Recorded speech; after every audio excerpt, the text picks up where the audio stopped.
Et salut à tous, c'est Plume de Feu. Nous nous retrouvons aujourd'hui pour une nouvelle vidéo LGDC. Le thème que nous allons aborder aujourd'hui est Fléau.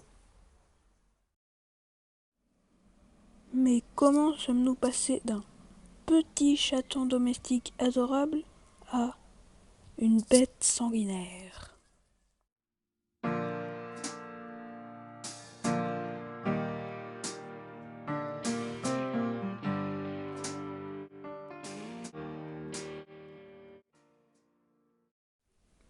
Fléau, qui s'appelait Tiny, est né chat domestique de l'union de Caramel et de Queens.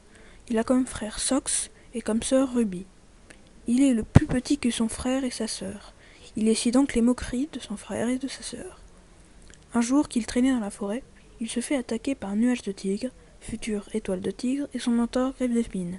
Quand il allait l'achever, Lune bleue, future étoile bleue, intervint et le sauve. Tiny se rend donc en ville.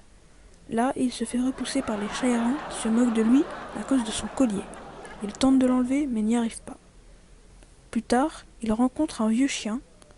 Celui-ci perd une dent et Tiny s'en empare, mais elle se coince dans son collier.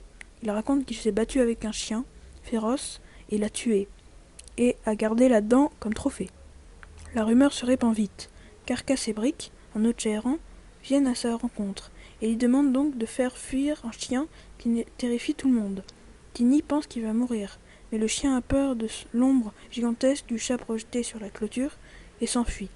Les chats lui demandent son nom, il répond qu'il se nomme Fléau. Il devint alors chef des chats errants. Un groupe de 3 chats terrorise ses guerriers. Aussi va-t-il les voir, ceux-ci se moquent de lui, et le sang du matou ne fait qu'un tour. D'un seul coup de griffe, il égorge un énorme matou, et il est alors vénéré par les chats des villes. Il lui expose toujours leurs problèmes insignifiants, viennent désormais avec des cadeaux, il devient respecté et craint parmi tous les chats des villes.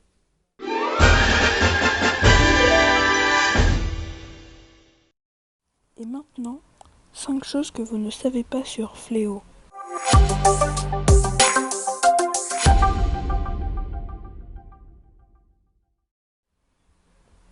Fléau détestait les dents de son collier, car elles sentaient mauvais, il l'étranglait, mais il les gardait pour avoir l'air plus redoutable. Dans la version japonaise, il est roux avec une patte blanche, exactement le même pelage que Poil d'écureuil. 3. Il avait été révélé que si Fléau avait été gentil, il aurait eu le même caractère que Poil d'écureuil. 4. Son demi-frère n'est personne d'autre qu'Étoile de Feu. 5.